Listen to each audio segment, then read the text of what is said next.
and it hurts the upstate economy, not only because the families pay more, but they can do less. So this is a lose-lose.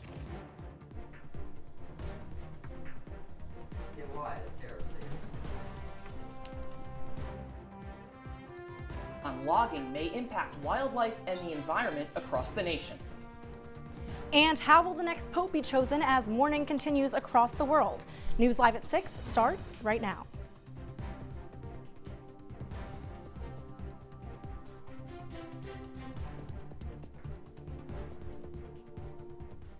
Good evening and welcome into News Live at 6 for this Tuesday. I'm Ronnie Parrillo. And I'm Ilana Epstein. Thanks for joining us. Yogurt producer Chobani is coming to Central New York. The popular yogurt company has chosen to make its new $1.2 billion manufacturing plant in the city of Rome, and with it, over 1,000 jobs. Oneida County Executive Anthony Picente saying the future plant is a generational win for Oneida County.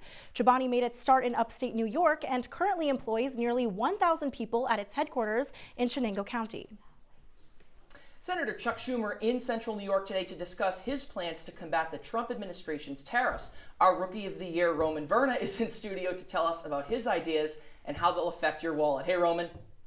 Yeah, thanks, Ronnie and Ilana. Well, Schumer took to a local bar yesterday to discuss not just tariffs, but rather how they're going to affect the lives of those who live in CNY.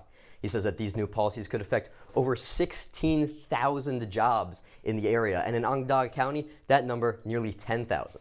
These jobs affected include everything from bartenders to steelworkers, and it's all based around the U.S. and retaliatory tariffs, But getting back to here in Syracuse, Schumer says that the average family here could expect to pay $5,000 more for goods or anything sourced internationally. But earlier this month, Schumer said that we have to be tough on China, but smart. And when addressing the press yesterday, he said tariffs could actually be a good way to do this, but the Fed has to be detailed when doing so. It has to be specific and pinpointed. But take an automobile, which is more problematic. Right now, 40% of the parts in American-made automobiles come from Canada or overseas. So you got to be careful about it, but you'd have to look at each industry carefully. Now, on the legislation side of things, Schumer mentioned a joint bill between Senators Cantwell and Grassley to make future tariffs go through congressional approval.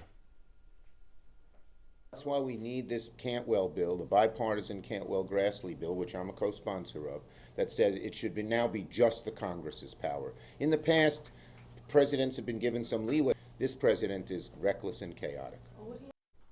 So with Congress returning to the floor next week, we're going to keep an eye on how these bills go. Guys? Roman, thank you so much. Great coverage, as always. Well, Ilana, snow last week, 70 degrees and sunny today. This is Central New York weather. And I think we're finally done with the snow. Think so. I mean, it really only feels like the end of the year with the warm weather. So thank goodness. And our weather anchor, Olivia Rodriguez, is live outside right now, finally in the warm weather. Olivia, how's it looking out there? Hey there guys, and happy Earth Day from out here on the quad. As you can see, it is a very nice, beautiful day, perfect to be celebrating this holiday. We are currently looking at 58 degrees outside, and it's really evident. If you look behind me right now, people are outside, they're chilling out here, there's music playing. It's just a really nice, beautiful day. We're really making up for all the lost time when we were experiencing that really cold winter weather in mid-April. But luckily, we are making up for it here today, and we're gonna be seeing that trend continue into tonight. We're only gonna drop down to about 52 degrees. And because of that 6-mile-per-hour wind, it's going to feel a little bit like 50 degrees. So it's still a really nice night, perfect time to go outside, go for a walk, get those steps in, because it's still going to be a really nice day. We're going to have some really beautiful days ahead, but I'll have more on that when I'm back in the studio. Ronnie and Ilana, back to you guys. Olivia, looks beautiful out there. Thank you so much. New updates on the remodel of I-81. Governor Kathy Hochul announcing today the 5th contract for phase 1 of the project. The $251 million agreement includes the construction of a roundabout where Almond Street meets Van Buren Street. There will also be an off-ramp constructed on 81 North to Colvin Street. The contract also calls for new traffic signals and improvements to stormwater and sewage systems. This renovation is the largest ever undertaken by the New York State Department of Transportation. Well, you heard Olivia say it. It is Earth Day, and Syracuse officials met on the SUNY ESF campus to launch the new Sustainable Syracuse initiative. Our reporter Tegan Brostrom joins us now live from the ESF campus with the goals of this initiative. Hey, Tegan. Well, happy Earth Day, Ronnie and Ilana. Just 5 hours ago, here on the SUNY ESF campus, Syracuse Mayor Ben Walsh and other Syracuse officials launched the Sustainable Syracuse Initiative, a plan that creates programs to make the city more sustainable, starting with the top and empowering the rest of the community. Mayor Ben Walsh says this initiative is a partnership. With our task force and with our partners, including the ESF, we will be developing a greenhouse gas emission inventory, a climate action plan, and we are updating our comprehensive plan, all under this Sustainable Syracuse umbrella. Walsh also added that the city will offer tools and resources for residents and businesses to help them be more sustainable. The city created 3 goals that the initiative supports, one being to reduce carbon footprints all across the city, another to mitigate effects of climate change, and the third being to improve the quality of life of all Syracuse residents. And now moving back to the SUNY ESF Quad, just after the launch of the initiative, hundreds of ESF students, faculty, and local union members rallied earlier today on federal funding being cut specifically for ESF. An ESF professor speaks to ESF's greatest threat.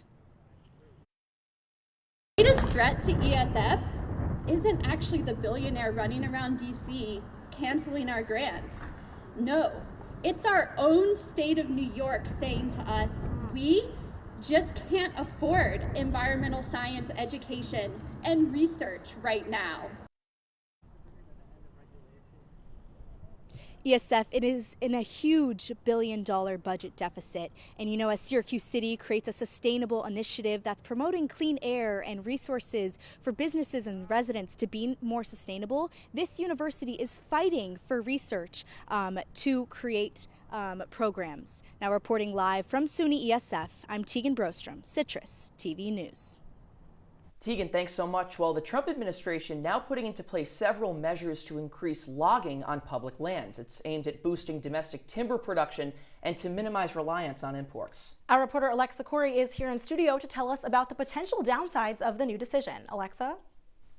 Thank you, Ronnie and Ilana. While supporters of this executive order emphasize economic and safety benefits, many opposing highlight significant environmental and wildlife concerns. Earlier this year, over half of U.S. national forests were declared emergency areas. This fast-tracks logging by bypassing environmental reviews. President Trump's administration argues it's about reducing wildfire risk, boosting jobs, and cutting dependence on imports. Colin Byer, a SUNY ESF professor, explains the order's agenda. What the executive order is attempting to do is to open up all of those areas to logging to produce more wood products. The idea being that we want to produce more of these materials locally. There are a lot of issues with that. Environmental experts warn this could harm wildlife. Species like the spotted owl and grizzly bears depend on old-growth forests, which are now open to logging. Lifting protections under the Endangered Species Act means fewer safety nets for these animals. One point President Trump made was decreasing wildfire. Although some research say this aggressive logging might actually worsen wildfire risks long term. Canyon Sundown, a SUNY ESF student, talks about the downsides of deforestation on wildfires. When I read his executive order, that was the one thing I was like, this is clearly not scientifically supported. So the way it works, especially out west, is when you cut down all these trees and you cut down all this kind of foliage and this ground cover, you're actually going to end up drying out the soil and the plants underneath it, turning it into prime kindling. With wildfire season approaching, researchers are on the lookout for how the logging will affect these important lands. Experts say decisions made could shape the U.S. forests for decades to come. Reporting in studio, I'm Alexa Corey. Ronnie, Ilana, back to you. All right, Alexa, thank you so much. They wanted me to sing this. Wait for it. But I'm not going to try. Wait, no, I can't do it. Don't throw away your shot, though, to see 11-time Tony Award-winning musical Hamilton. The show is coming to the Landmark Theater this fall. The musical follows the life of Alexander Hamilton from his early life as a poor orphan to becoming one of the nation's founding fathers. The show will run from September 9th through the 21st. Tickets are only available to season subscribers at the moment, but we'll update you when they become available. I always eat way too many Swedish fish at those things. expect the new one to be chosen? We'll tell you all about it after the break. Welcome to an excellent episode of Live from Studio B.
Watching CitrusTV News, live at 6 with Ronnie Parrillo, Ilana Epstein, and Olivia Rodriguez.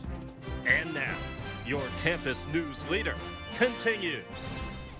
Welcome back to News Live at 6. Yesterday morning, Pope Francis passed away at the age of 88 after a few months of health battles that led to his death on Monday. And now for the first time in 12 years, the Catholic Church is without a pope. So what exactly does the process look like to select a new one? Well, joining us now in studio to explain is our own Drew Matiasek. Thank you, guys. That's right. Yesterday morning, Pope Francis passed away after suffering a stroke and heart failure, leaving the Catholic Church without a leader. Now, how exactly does the next pope get chosen? Well, tomorrow, the College of Cardinals will travel to Rome to mourn the death of Pope Francis. On Saturday, Francis's funeral will occur, and after 9 days of rites, the conclave is expected to begin. According to the Church, it must start around 15 to 20 days after the death or resignation of a pope, which would be any time between May 6th and May 11th. Once the conclave begins, the 135 cardinals under the age of 80 will swear secrecy inside of the Sistine Chapel, and then the chapel will be shut off until a new pope is determined. And the only communication to the public will be the smoke from the chimneys. There will be speeches and debate, but the real important part is that there will be 4 votes per day, 2 in the morning and 2 in the evening. That first day of the conclave, there is only 1 vote, so you'll either see black smoke or white smoke coming out of the chimney that night. And if it is white, we have a pope. If it's black, the cardinals do have to keep voting. Every vote is secret on paper, and once they are counted, they will then be burned. Now, anyone that is baptized Catholic can, in theory, become the pope, even me. However, the cardinals now choose among themselves and have been since 1378. To become pope, one needs 2/3 of the vote to win, and after they get that vote, the pope is dressed in papal attire, and the senior cardinal deacon will appear over the balcony in St. Peter's Square and declare "Habemus Popum," or Papum, and we have a pope. And that new pope will come out and greet the people. Currently, the leading contenders are Cardinal Louis Tagle, who would be the first Asian pope, and Cardinal Peter Turkson, who would become the first African-American pope. While some conclaves have lasted as long as years, none have stretched past 4 days in over 100 years, with Pope Francis being selected on the 2nd day back in 2013. Now, Olivia, over to you. Hey there, well, coming up on News Live at 6, I'll have what you can expect over the next 5 days. Stick with us.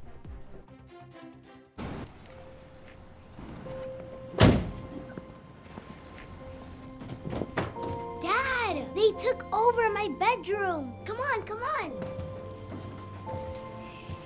Okay, Dad.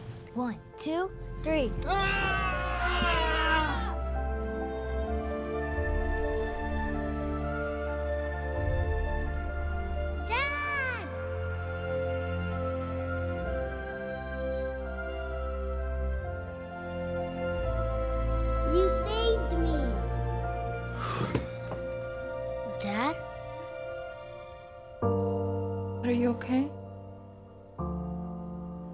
find her.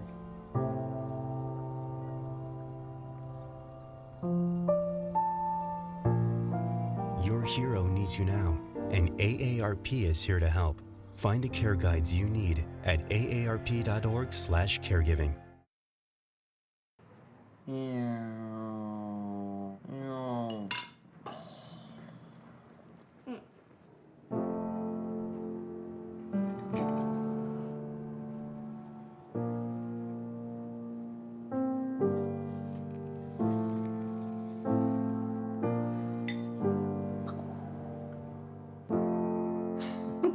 Visit aarp.org/caregiving for information on how to provide even better care for the person who wants to care of you.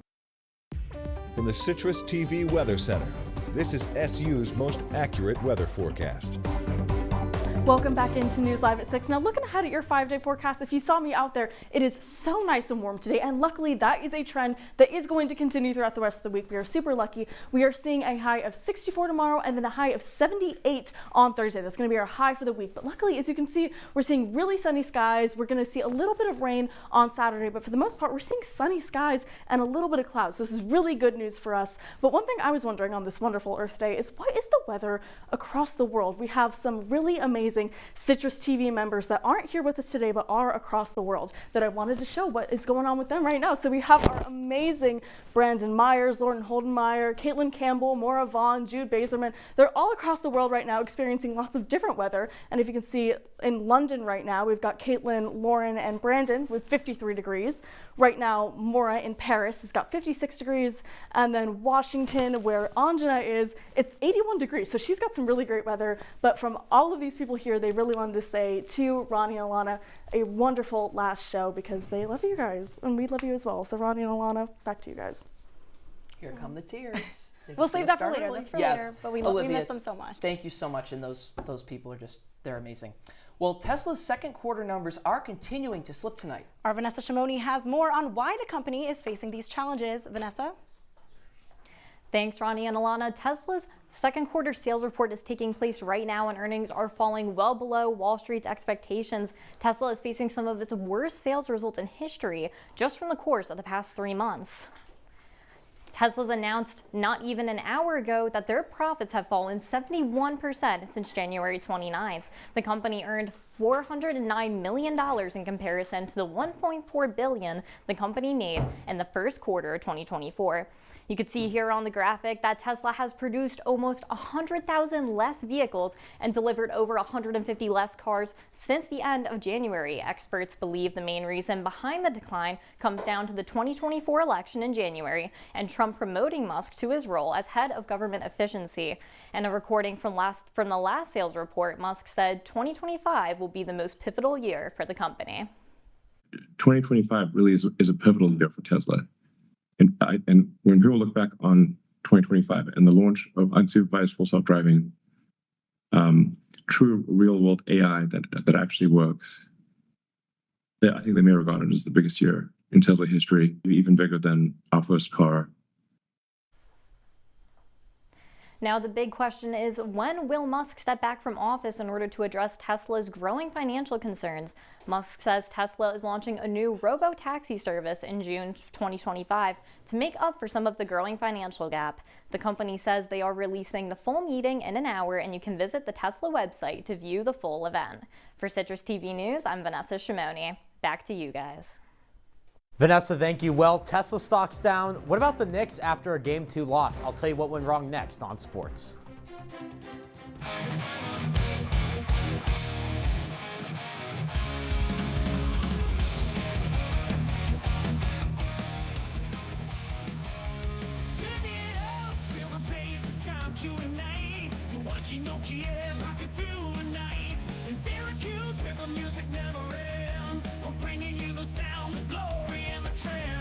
From classic hits to the brand new sound, OT is the heartbeat of the underground. With every riff and every scream, we're turning your living room into a rockin' dream. You're watching OT and let the thunder roll. Hard rockin' rhythms that will shake your soul. On the stage they scream, we bring the fire. OTN television takes you higher. Guitars are shredding, the crowd's going wild.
And now, your Citrus TV Sports Report.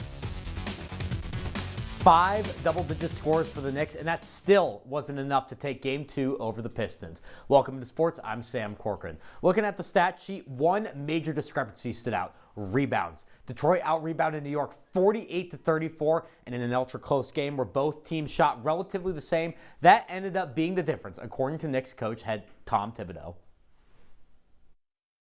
The thing is, missed shots are part of the game, but the rebounding, that we control that. That's your effort. That's all those things. So, you know, if you're not shooting well, you got to do other things to help us win. Eye-popping stat for the Knicks: the lack of bench points. Miles McBride, the only player off the bench to score, and he netted only 8 points. So New York looking for a little more help all around as the series shifts to Detroit for Game 3 on Thursday. Let's head to the Diamond, where both the Yankees and Mets are in action tonight. The Yankees are in Cleveland taking on the Guardians in an ALCS rematch, and in Game 1 yesterday, Cleveland got their revenge behind a 4-run third inning with a 6-4 W. Meanwhile, the Mets go for a series win against the Phillies. The difference in last night's 5-4 victory, a Francisco Lindor 3-run jack in the 7th, one of 2 dingers on the night for New York shortstop. Now back to the Yankees. The Yankees and Guardians in action right now. That's a 1-0 game in the bottom of the first. Ben Rice, a home run for the Yankees on the first pitch of the game, and the Yankees are hot. 7 of their last 9, despite the loss last night, looking to bounce back. Now, as for the Mets, action from Citi Field gets underway at 7:10 tonight, a place that's treated New York pretty well recently. The Mets enter on a 5-game winning streak in Queens, and against the Phillies, 5 straight as well at Citi Field. It's Christopher Sanchez for Philly and Griffin Canning for New York. Once again, 7:10 first pitch tonight. On the Hill, Syracuse women's lacrosse is gearing up for the ACC championship, but this season hasn't been typical for the Orange. SU finished last year with a 9-7 with a 5-4 conference record, the worst ACC play for the Cuse under head coach Caleb Traynor. That included the worst loss for Syracuse under Traynor last week, a 17-2 beatdown against Boston College. Now the chance to bounce back comes tomorrow against 3-seeded Stanford, and despite the lower seed, SU actually took down the Tree in overtime back in March. Now, the Cardinal enter this contest hot, looking to keep it up, but that'll do it for sports. Ronnie and Ilana, I'll toss it back to you. Thanks so much, Sam. When we come back, we'll take one last look at your wake-up weather. Plus, we'll have one last goodbye to News Live at 6. Stay with us.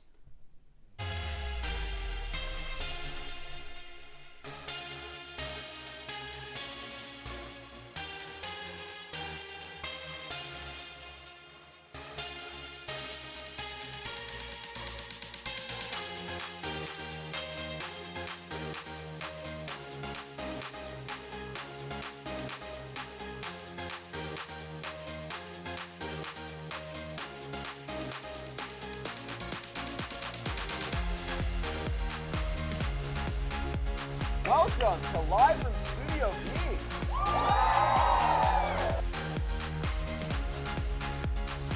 Welcome to another episode of Culturally and Technically Legal. Previously on Survivor. Welcome back to the Esports Juice Box, where we break down this week's esports news into digestible sizes for easy consumption.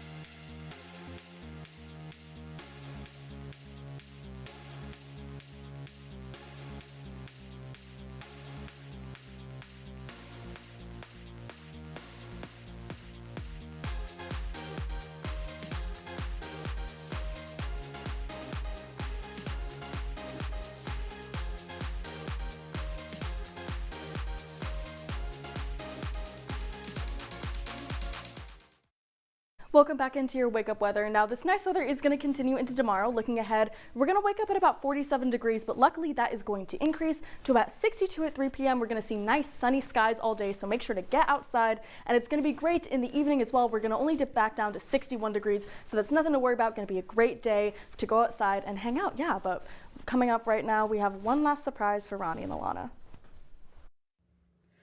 Hey Ronnie and Ilana, it's your executive producers Marie and Brooke. And we just wanted to say thank you so much for all of your hard work. It has been such a pleasure working with you guys for the last year. You guys are such incredible friends and you've been an honor to work with, but we also got some of your other friends to say a couple words.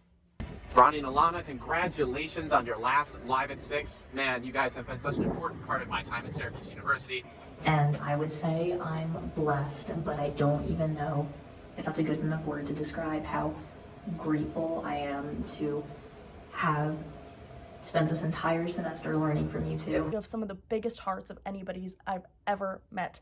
I absolutely would not be the journalist I am or the person I am without having met you two. It has been such a joy to watch both of you grow since you were freshmen. You have both the #1 thing it takes to make it, a genuine passion for what you do.